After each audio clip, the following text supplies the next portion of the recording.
I am Shuprito Sarkar, General Secretary, All India Bank Pensioners and Retirees Confederation.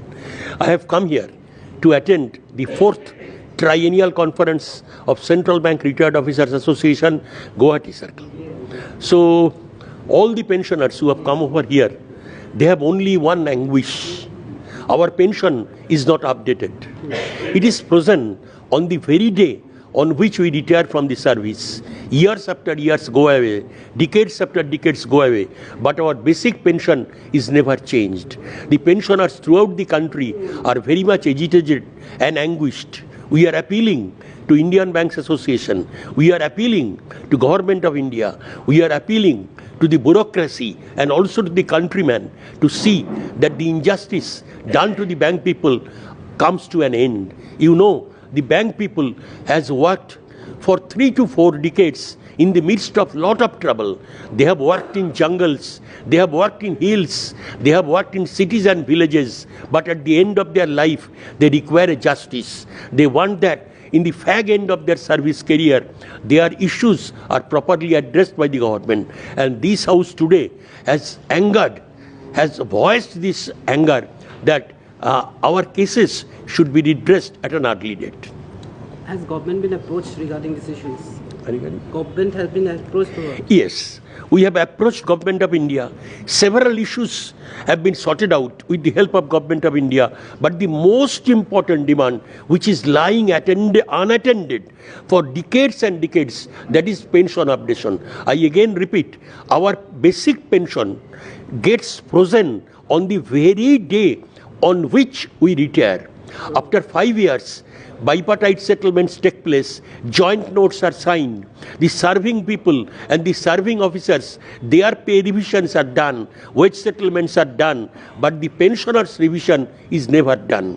Some of the issues have definitely been sorted out, but the issue which is most important, which is very near to our heart, pension updation, is lying pending for more than 30 years. It has got to be done very quickly. Thank you, sir. আমি বেংকৰ যিমানবিলাক officer আছোঁ সম্পূৰ্ণ উত্তৰ পূৰ্বাঞ্চলত আমি একগোট হৈ আছোঁ, কিন্তু বেংকত কাম কৰি ইমান বছৰে যিমানখিনি আমি সেৱা কৰিছোঁ ৰাইজক বা চৰকাৰক বা চৰকাৰী আঁচনিত আমি সহযোগ কৰিছোঁ, চৰকাৰী আঁচনিবিলাক হেৰি কৰাত আমি সহায় কৰিছোঁ, সেই হিচাপে আমি অৱসৰ পোৱাৰ পিছত যিখিনি সুবিধা পাব লাগে সেইখিনি সুবিধাৰ পৰা আমি বঞ্চিত হৈ আছোঁ।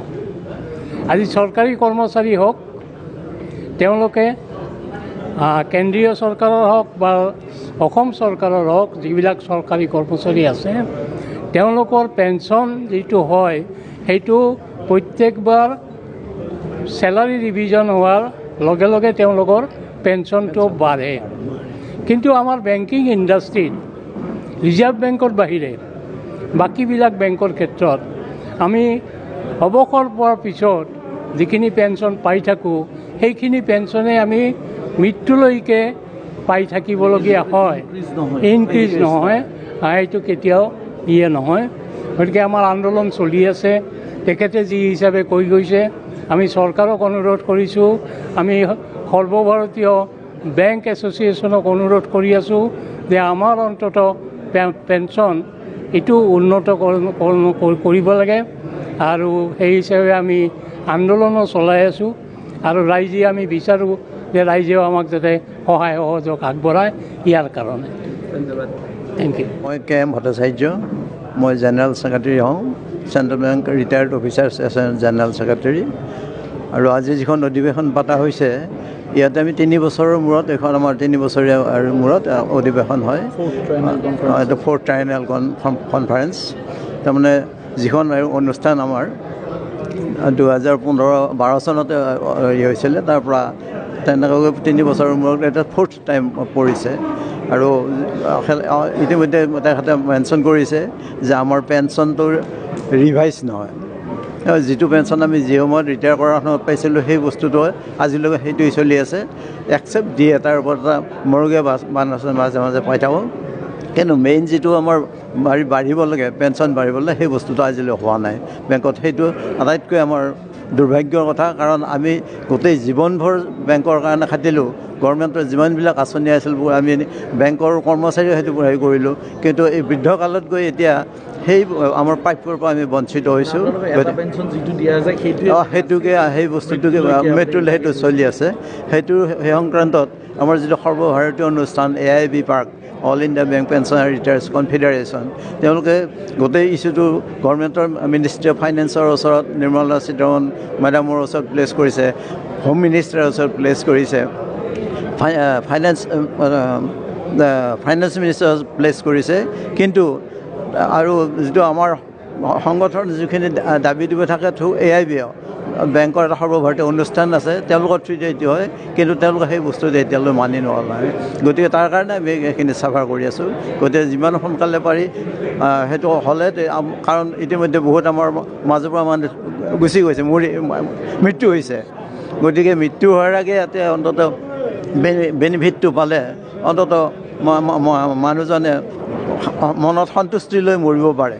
গতিকে সেইখিনিয়ে আমাৰ চৰকাৰৰ অনুৰোধ আছে।